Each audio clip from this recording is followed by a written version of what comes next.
Gavin Moore came home to Wyoming feeling like a stranger in his own skin. The mountains were the same. The wind still smelled of dust and sage, but something inside him had gone quiet. The certainty he'd carried for 33 years, hard-earned, steel-edged, had cracked somewhere on the Mongolian steppe and never fully returned. The ranch felt smaller now. The round pin looked less like a tool and more like a cage. Bits lay cold and heavy in his palm. Spurs clinked with a sound that made his chest tighten. He'd built his reputation on results, on control, on making horses bend to his will. And yet, every success suddenly felt hollow, like applause echoing in an empty room. Then there was the Mustang. She'd come off a BLM truck with eyes like broken glass. 3 years old, raw fear wrapped in muscle and fire. 5 trainers had tried her. 5 had walked away shaking their heads. Impossible, the town said. Dangerous. Gavin heard the old version of himself agreeing. But he didn't reach for a rope.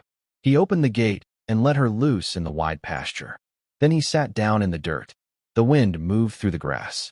Clouds slid slowly across the sky. He breathed. That was all. Days passed. Laughter followed him from the fence line. Advice shouted from truck beds. You're losing your edge, Gavin.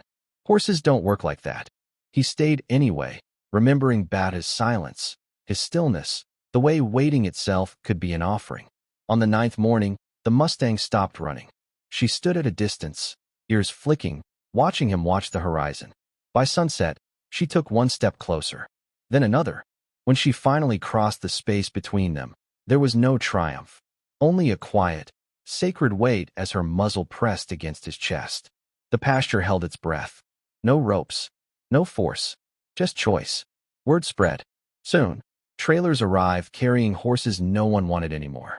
Gavin welcomed them all.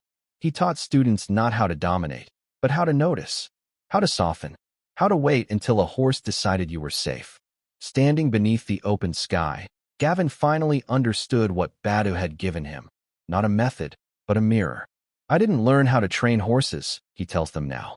I learned how to listen. The old man arrived like something carried in on the wind. No announcement, no hurry, just a quiet presence stepping off the plain into Wyoming air that smelled of sage and sun-warmed dust.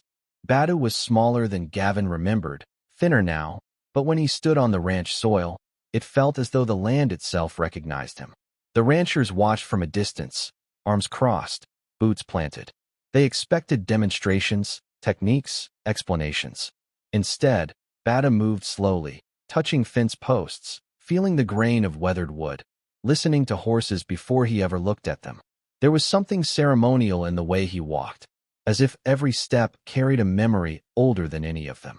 When Gavin brought out the Mustang, the pasture went quiet. She stood calm, grounded, her breath steady in the afternoon light. Bada didn't smile. He didn't ask questions. He only nodded, once, as if greeting an old truth he'd been expecting. He stepped forward and made a soft, musical sound, barely louder than breath. The Mustang lifted her head and walked to him without hesitation. Gavin felt his chest tighten. No rope, no command, just recognition. Batu rested his palm against the horse's forehead and closed his eyes. For a moment, the world narrowed to breath, hide, wind, and silence. Then Bada turned to Gavin and spoke softly. Erden translated, her voice careful. He says you carry Seedle now. The horse knows. On the final evening, as the sky burned gold and violet, Bada pressed a folded bundle into Gavin's hands. A Mongolian horse spirit flag, worn thin by years of wind.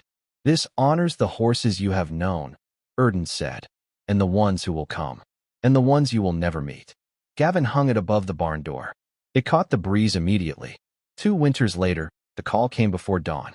Bada was gone. That evening, Gavin stood alone in the pasture as dusk settled like a prayer. One by one, the horses gathered around him, not asked, not called, just present. The flag whispered overhead. Some teachers never leave. They just become the wind. They started calling him when nothing else worked. When a horse had already thrown 3 men. When fear had hardened into teeth and hooves and silence. When barns whispered warnings and halters hung untouched on nails. Gavin Moore became the last name written down, spoken with equal parts hope and doubt. The horses arrived scarred in ways you couldn't measure. Whites of their eyes always showing. Muscles locked like wire. Gavin didn't rush them. He stood in open pastures under wide Wyoming skies, feeling the wind press against his chest, letting time stretch thin. He remembered who he used to be, loud, certain, convinced strength meant control. That man felt distant now, like a ghost he no longer needed.